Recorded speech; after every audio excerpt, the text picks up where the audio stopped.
하나님께서 오늘 우리에게 주시는 말씀은 빌립보서 2장 1절부터 4절까지만 보도록 하겠습니다. 그림 사진을 한 장 볼까요?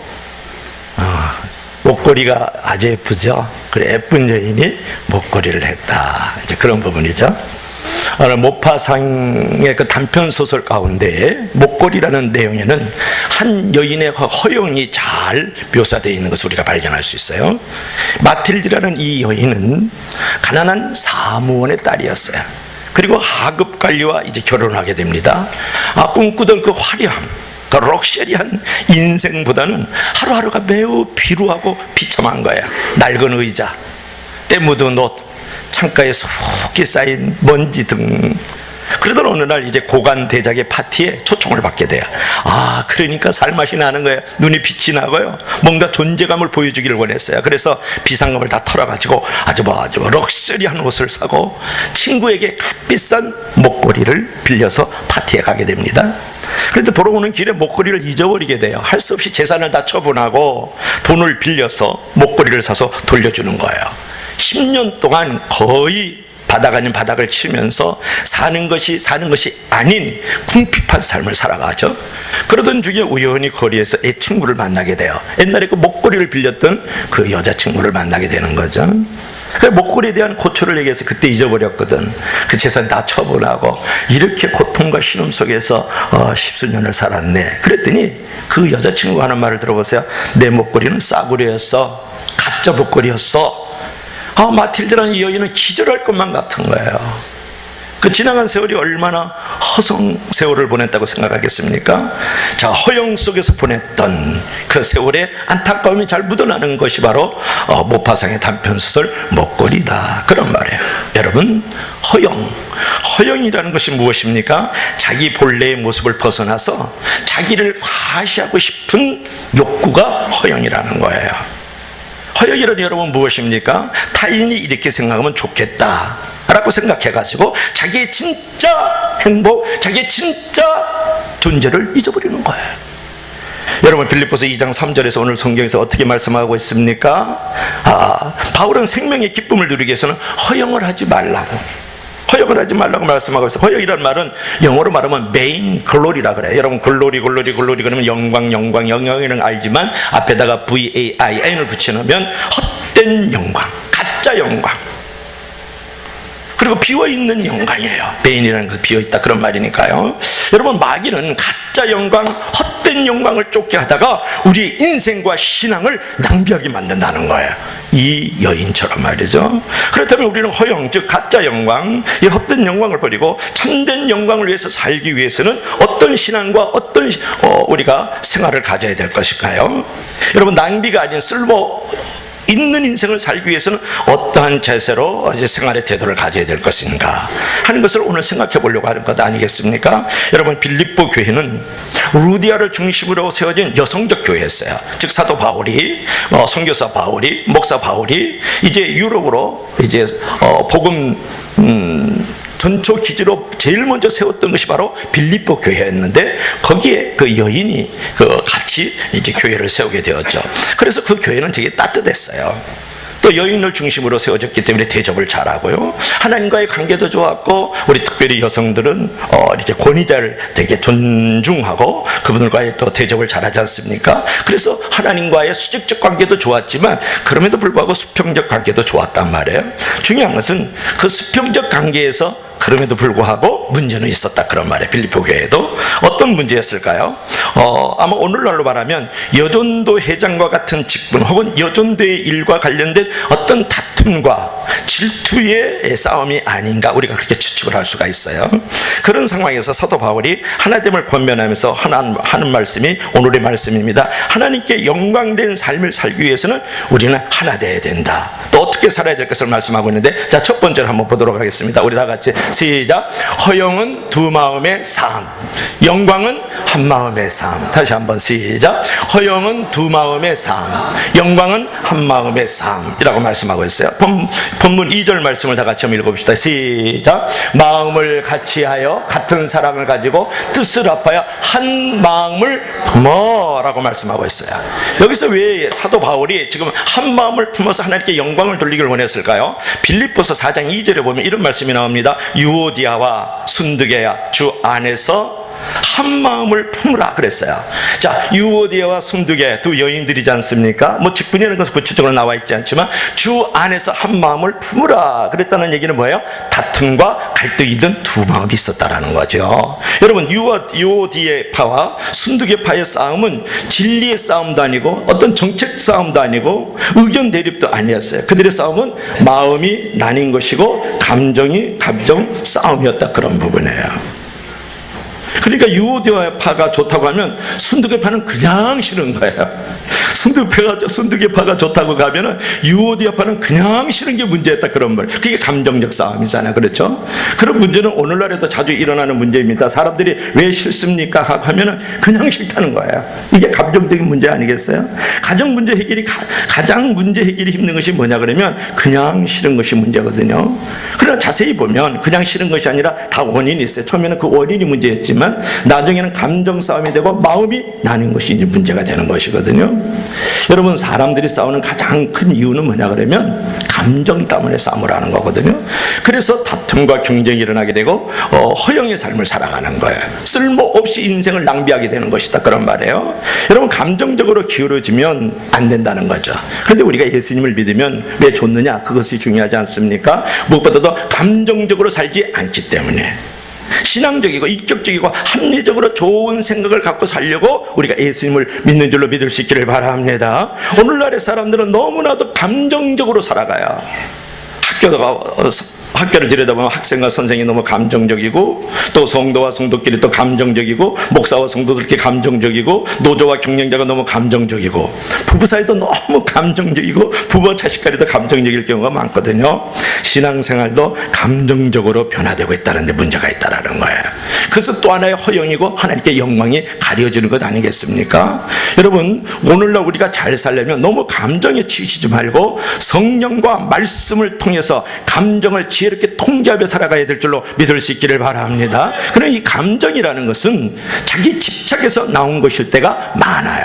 감정이는 좋은 겁니다, 사실은. 근데 나쁘게 쓰기 때문에 문제거든요. 그 사오정 시리즈가 있어요. 여러분, 뭐 만디기 시리즈도 있고 참새 시리즈도 있고 뭐 최불암 시리즈도 있고 그렇지 않습니까? 근데 이제 사오정 시리즈가 있어요. 아저씨, 돈가스와 우유를 주세요. 없다. 돈가스 우리 집에 없어. 그러면 아저씨, 돈가스와 커피를 주세요. 돈가스 없다니까. 그러면 아저씨, 돈가스 주세요. 그러는 거예요. 이게 이제 사오정 시리즈. 이것이 무슨 내용인 줄 알겠어요? 이것은 뭐냐면 못 듣는 것이 아니라 안 들으려고 하는 것이에요. 남은 없고 자기만 있는 사람이에요. 남을 위한 것이 아니라 자기를 위하여 모든 것을 해석하고 기준을 가지고 있고 표준을 갖고 있는 사람들. 그래서 안 듣는 것의 상징이 누구냐 그러면 사오정이다, 그런 말이에요. 계속 돈가스 달라고 없다 그러는데, 그러면 어떻게 해야 한 마음과 한 뜻을 가질 수 있을까요? 그랬을 때 예수님의 마음과 같이 자기를 비운 마음이 되어졌을 때 한 마음이 될 수가 있어요.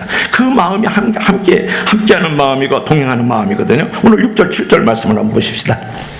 자, 우리 다 같이 한번 읽어봐요. 시작. 그는 근본 하나님의 본체시나 하나님과 동등됨을 취할 것으로 여기지 아니하시고 오히려 자기를 비워 종의 형체를 가지사 사람들과 같이 되셨고, 빌립보서 2장 7절 말씀이죠. 여러분, 그는 근본 하나님의 본체시나 하나님과 동등됨을 취할 것으로 여기지 아니하시고 자기를 비워 종의 형체를 가져 사람들과 같이 되었다. 여러분, 예수님의 마음을 품는 첫 단계는 뭐냐 그러면 자기를 비우는 거예요. 자기 비움.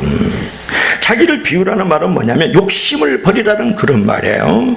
욕심을 버리면 자기도 평안하고 남도 평안한데 자기가 많으면 남도 불안하고 나도 불안해지는 것이에요.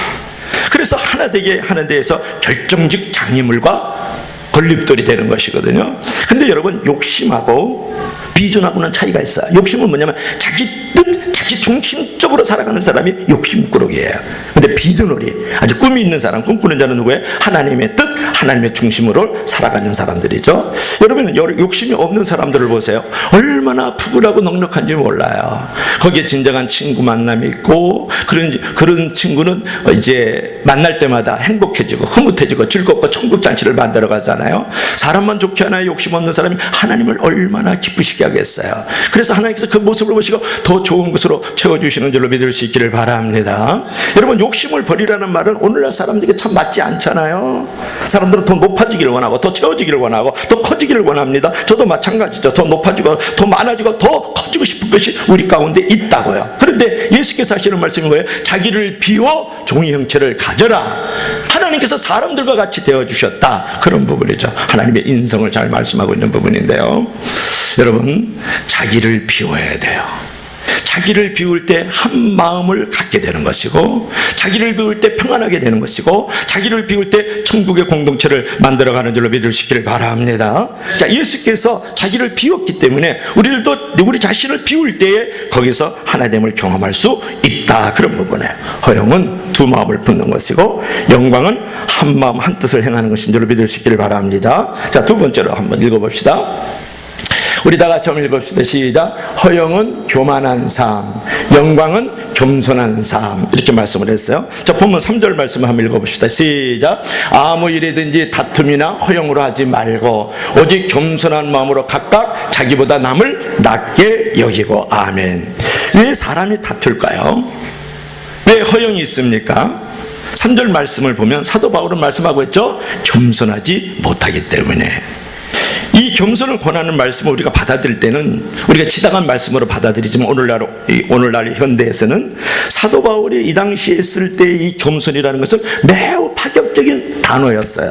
자, 왜냐하면 당시 헬라 사람들, 헬라 시대였어요. 헬라 사람들에게는 좋은 뜻을 의미하는 겸손이라는 단어 자체가 없었어요.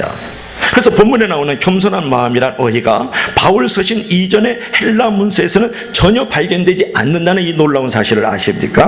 근데 헬라 사람들은 겸손을 미덕으로 결코 생각하지 않았다는 거예요. 그들은 겸손을 저열함, 비천함, 소극적임, 노예 근성을 뜻하는 부정적 의미를 담고 있는 거예요. 말하자면 우리 조선시대의 노비들, 조선시대의 무술이들, 모승들을 우리가 생각하면 좋아요. 그 당시에 겸손이란 단어는 그렇게 쓰여졌다는 거예요.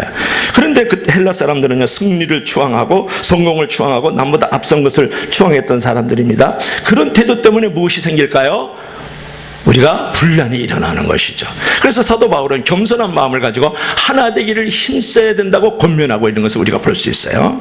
오늘 우리 세대의 가치관은 어떻습니까? 헬라화 되고 있는 것을 볼 수 있지 않아요? 자기 피할 시대. 그죠? 자기 피할 것은 피하고 알릴 것은 알리고, 조용히 있으면 남이 세워지지 않잖아요. 내가 나서려고 막 힘쓰고요. 좁은 무대에 올라가겠다는 사람이 얼마나 많아요. 그러다 보면 거기에 다툼과 허영이 일어나지 않겠어요?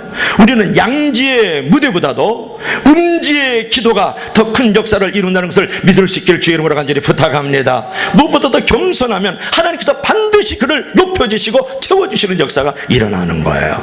그러면 우리가 사람을요, 세 가지 종류로 볼 수가 있는데, 첫째로는 뭐냐면 있어서는 안 될 사람, 또 한 사람은 어떤 애? 있으나만 한 사람, 또 한 사람은 어떤 사람일까요? 꼭 있어야 될 사람이 있어요. 산상순으로 말하면 예수님께서 말씀하실 때 오리를 가자 그러면 십리를 가라 그랬거든요. 그랬을 때 있으나 마나한 사람, 뭐는 있어서는 안 될 사람, 있어서는 안 될 사람은 오리를 가라는데 오리를 안 가주는 사람이에요. 있어서는 안 될 사람들. 그리고 있으나 마나한 사람, 오리를 가라니까 딱 오리만 가주는 사람, 있어도 없어도 그만인 사람이에요. 없어서는 안 될 사람, 오리를 가져니까 십리를 가져버리는 거예요. 있어서는 안 될 사람, 겉옷을 달라니까 겉옷도 안 주는 사람이에요. 또 있으나만 한 사람, 겉옷을 달라니까 겉옷만 주는 사람이에요. 있어서는 안 돼, 꼭 있어야 될 사람, 그 사람은 겉옷을 달라니까 속옷을 쓰고 자기는 벌거벗게 차려 있는 거예요. 그런 사람이 되길 주의 이름으로 간절히 부탁합니다. 여러분, 이것이 하나님의 나라의 존재 양식이고 우리가 성도와 교회와 이 세상과 이웃과의 그 윤리 광령 같은 것이거든요. 여러분, 예수님이 우리의 삶의 모델이라면 어떻게 할 때 그분을 따라가는 삶을 구체적으로 살 수가 있을까요? 그래서 독일의 본 헤퍼는 말하기를 예수 그리스도를 말해서 타자를 위한 존재다 그런 말이에요.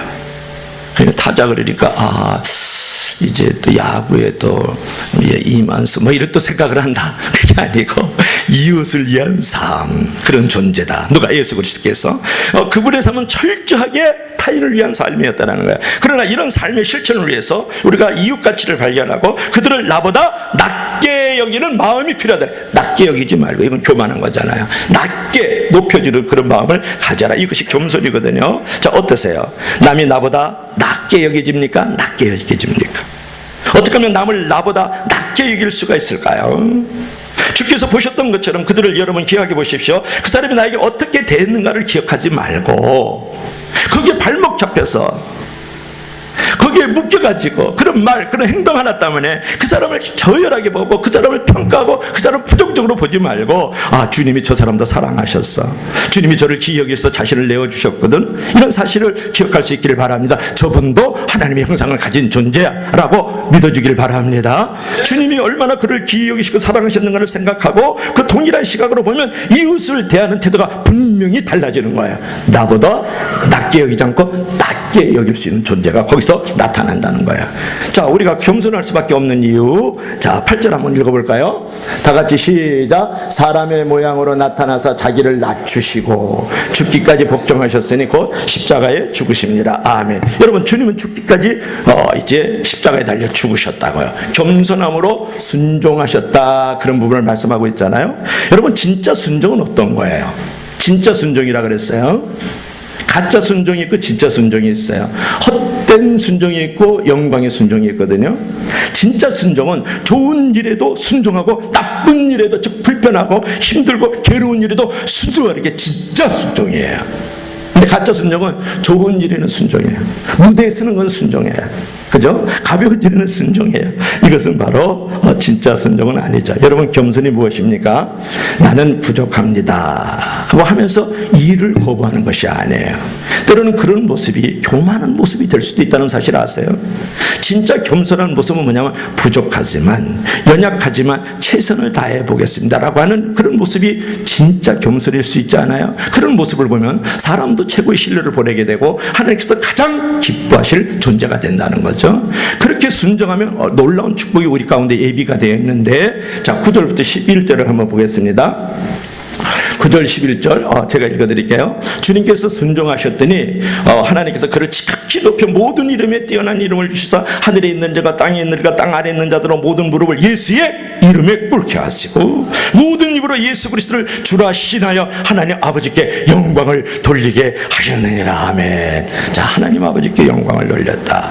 이것은 간단한 얘기예요. 당신을 낮추셨더니, 즉 자기 비하라 그래요. 신학적 용어로 자기를 낮추셨더니 하나님께서 자기 승기, 하나님이 그를 높여서 높여진 자리로 나아갔다라는 거예요. 그래서 누가복음 14장 11절에 무릇 자기를 높이는 자는 낮아지고 자기를 낮추는 자는 높여지리라. 아멘. 우리의 삶에서 우리 예수님처럼 또 이제 우리의 삶 속에서 예수님처럼 나를 낮추었더니 높아지는 그런 구체적인 축복을 경험한 적이 있습니까?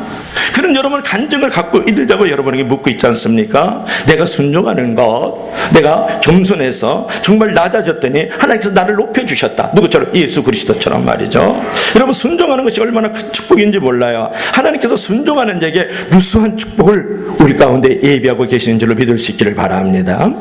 그런데 우리가 순종하지 않고 겸손하지 않았기 때문에 불행을 만들어놓은 이제 우리의 원조가 있어요. 누구예요? 아담과 하와죠. 창세기 3장에 보면 하나님께서 아담에게 선악과를 따먹지 말라 그랬잖아요.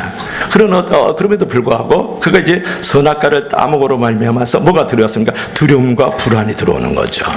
여러분, 내가 하나님 앞에 겸손함으로 예수 그리스도처럼 내가 복종하는 삶, 순종하는 삶을 찾아올 때 가장 먼저 우리에게 주어지는 축복은 뭐냐면 보이는 축복보다도 보이지 않는 축복이 다가오는데 그것은 말하면 평안과 기쁨인 줄로 믿을 수 있기를 바랍니다. 평안과 기쁨이에요. 우리의 모든 두려움, 모든 우리의 불안, 우리의 모든 어둠은 하나님을 떠난 데부터 찾아오는 거예요. 모든 근원은 거기에 있어요. 하나님을 떠날 때 우리에게 두려움이 찾아오고, 하나님을 떠날 때 우리에게 불안이 찾아오고, 하나님이 떠날 때 우리에게 어둠 가운데 거할 수밖에 없는 존재가 된다. 왜? 아담과 하와가 그랬던 것처럼 말이죠. 말씀을 떠난 삶은 모든 두려움의 원인이고, 말씀에 순종하면 모든 평안의 기쁨의 원천인 줄로 믿을 수 있기를 바랍니다. 오늘날 왜 불안합니까? 왜 두렵습니까? 하나님의 말씀을 떠나서, 즉 하나님 앞에 겸손하지 않고 하나님 앞에 복종하지 않는 삶을 살았기 때문에 그러한 일이 벌어지는 거예요. 그것은 곧 낭비의 삶이잖아요. 허영의 삶이잖아요. 그렇죠? 그래서 허영의 삶은 교만이고 불순종이고, 영광의 삶은 겸손이고 순종인 줄로 믿습니다. 자, 세 번째로 한번 읽어봅시다. 마지막으로 다 같이 시작. 허영은 자기 일만 하는 사람, 영광은 남의 일도 하는 사람. 내가 만든 거예요. 어제 설교 제목이 다른 거였었는데 이렇게 바꾸고 싶더라고요. 하나님께서 설교를 다 완성을 했는데, 내가 만들어 잘 만든 것 같아요. 그죠? 다시 한번 읽어봐. 시작. 허영은 자기 일만 하는 사람, 영광은 남의 일도 하는 사람. 내가 생각해도 예뻐, 제목이. 근데 4절 말씀 한번 읽어봅시다. 시작. 각각 자기 일을 돌봄으로 각각 다른 사람의 일을 돌아보아 나의 기쁨을 충만하게 하라. 옛날 성경은 자기 일, 또 남의 일을 돌아보아 나의 기쁨을, 주님의 기쁨을, 목사의 기쁨을, 즉 바울이니까 충만하게 하라. 이제 그런 말이거든요. 여러분, 어느 기독학교에서 이제 교실 청소를 시켰어요. 근데 한 놈이 지금 고등학교 다니는 놈이니까 왼손을 딱 집어넣고 빗자루를 가지고 그냥 건성건성 막 쓸고 있는 거예요. 그러니까 한 손은 주머니에 넣었지, 빗자루는 들었는데 건성건성 쓸고 있지. 그러니까 선생님이 되게 못마땅한 거예요. 그 기독학교 선생님이, 교사가 하는 거예요. 야, 이 자식아, 정성들 이렇게 청소 못해? 손 빼고 청소해야 되지 않을 거야? 손 빼고 청소해야 되지 않아? 이렇게 이제 되게 책망하고 나버렸어요. 그랬더니 이 녀석 하나만 소리를 들어보세요. 선생님, 오른손이 하는 일을 왼손이 모르게 하라는 말씀도 모르세요? 그래서 내가 왼손 집어넣었거든요. 그랬다는 거예요. 하여튼 이 동네는 나만 재밌어. 나만 은혜가 내 하여튼 설교하면은. 자, 여러분, 우리가 이제 자기 일을 돌볼 뿐만 아니라 남의 일을 돌볼 때에는, 그죠? 이렇게 좀 소리가 없고, 그죠? 좀 모르게 해주는 것이 이제 중요하다는 이제 그런 내용이었었죠. 여러분, 이제 겸손이라는 말은 뭐냐면 소극적으로 남을 나보다 낫게 여기고 조용히 있는 것만은 아니라는 거예요. 겸손이라는 것은 정말로 우리가 해야 할 일이 있는데, 그것은 뭐냐면 적극적으로 남을 돌보는 것이죠. 그것도 겸손의 중요한 표시인 줄로 믿을 수 있기를 바랍니다. 물론 믿는 사람이라고 전혀 돌아보지 말고 남만 위해 살라는 것은 아니죠. 그것은 매우 무책임하고 무자격한 사람이에요. 자, 자기 일을 돌볼 뿐만 아니라 자기 일도 충성되게, 가정 일도 충성되게, 직장 일도 충성되게, 사회 일도 충성되게 돌보지만 성도의 일도, 교회의 일도, 이웃과 세상의 일도 돌봐서 하나님의 기쁨이 되고 교회의 기쁨이 되고 영향 있는 사람이 되기를 주의 이름으로 간절히 축원합니다. 이것들이 매우 중요하죠. 여러분, 4절에서 뭐라고 말을 했냐면, 자기 일을 돌아볼 뿐더러 이제 자기 일도 돌아볼 뿐더러, 얘기는 자기 일도 돌봐야 된다는 그런 얘기지만, 자기 일만 생각하지 말고 남의 일도 돌볼 줄 알아야 된다, 그런 부분이에요.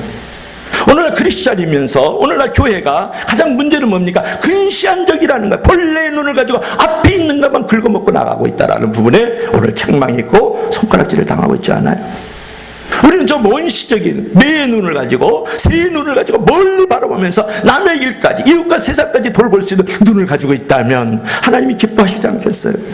교회가 있어야 될 존재 가치가 거기 있잖아요. 성도의 자리매김은 거기 있다고 생각하지 않습니까? 어떤 분은 생각합니다. 내가 살기도 바쁜데, 우리 교회 일도 바쁜데 어떻게 이웃과 세상까지 저쪽 먼 땅에 설교사님까지 책임을 집니까? 그런 일에 신경 씁니까? 신경질 나게.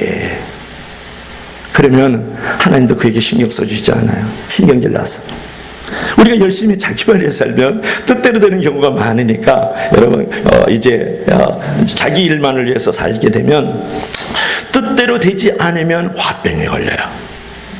근데 자기 일이 또 잘 되면 교만해가지고 넘어져요. 그러나 남을 위해서 살면 남의 일이 돼서 열매가 있든 없든 간에 나에게 자유함이 있어요. 평안 있고 행복이 있지 않아요?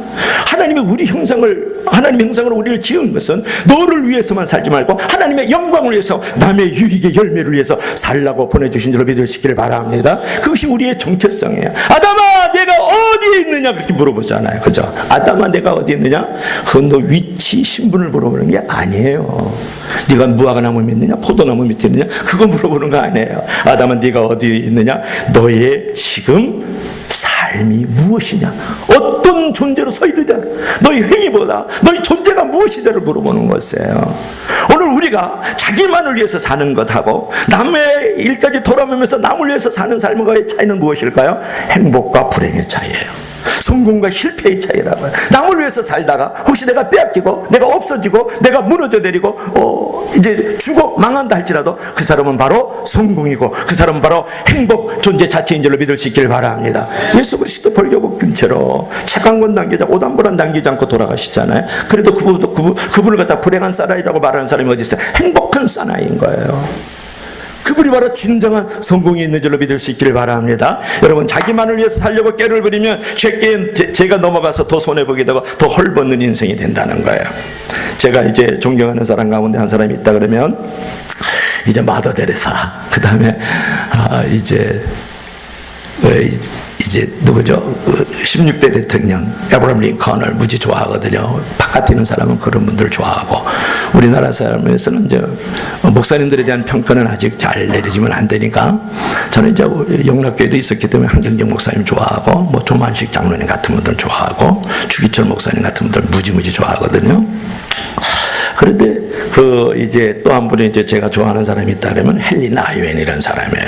여러분 천재로 불리던 한 소년이 있었는데 그의 인생은 항상 오르막길을 했어요. 그는 주위의 기대대로 하버드 대학의 교수가 됐어요. 그가 집필한 30여 권의 책은 모두 베스트셀러가 됐고, 그를 만나기 위해서 수많은 사람들이 모여들었습니다. 그의 인생은 오직 성공과 성취로 장식이 되었다, 그런 말이에요. 어느 날 이 사람이 폭탄선을 해요. 헨리 나이웬이라는 사람이 폭탄선을 해요. 나는 교수직을 포기한다. 이제 정박시설에 들어가서 새로운 인생을 살아갈 것이다. 사람이 그에게 물었어요. 그 많은 명예, 보수를 왜 버리려고 합니까? 차라리 후학들을 양성하세요. 그의 대답은 오르막길 인생은 성공과 칭찬에 가려서 예수가 보이지 않는다. 너무 은혜스러운 말이죠. 오르막길 인생은 성공과 칭찬에 가려서 예수가 보이지 않는다. 이제 낮은 곳에 내려가서 예수를 만날 것이고 예수를 볼 것이다.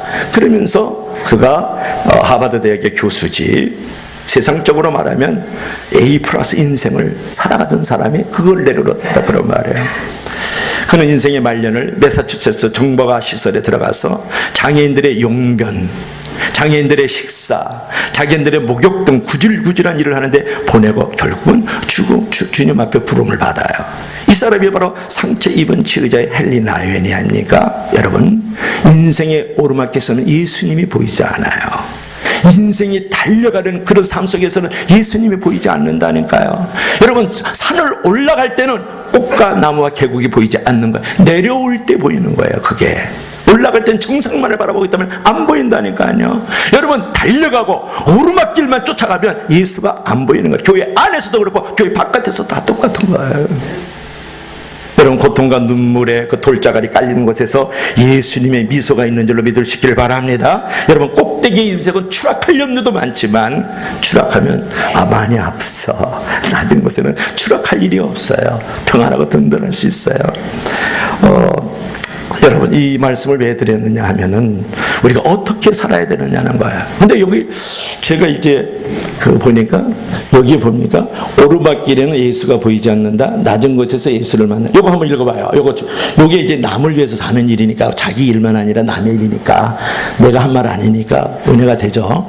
내가 말을 하면 감정적인 사람이 있어. 그래서 안 듣는 사람이 있어.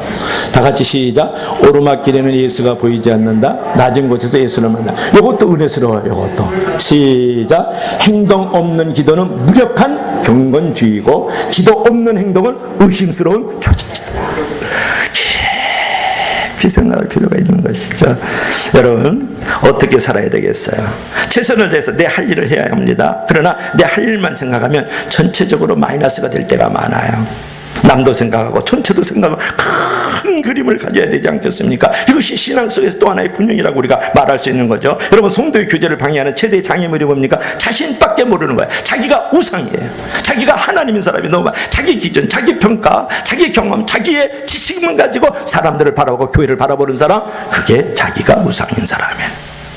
오늘 대부분의 사람들은 자기라는 울타리를 넘어가지 못해 기껏해 내 자식, 내 부모, 부모와 자식을 살아간다는 것은 사랑의 또 하나 연장선상일 수 있지만, 이것은 진정한 하나님이 원하시는 이웃의 사랑까지는 넘어가지 못하고 있는 것이죠. 여러분, 나와 별로 상관없이 살아갔던 헬리나 오웬처럼, 예수님처럼 우리가 사랑을 하는 데서 조건 없이 사랑할 수 있는 훈련, 그런 통로, 그런 믿음의 그릇들이 되기를 주의 이름으로 간절히 축원합니다. 이것이 중요하죠. 그래서 폴 트레이너가 이런 말을 했어요. 나는 받을 때 약간의 기쁨을 누리지만 줄 때는 지고한 기쁨을 누린다. 할렐루야.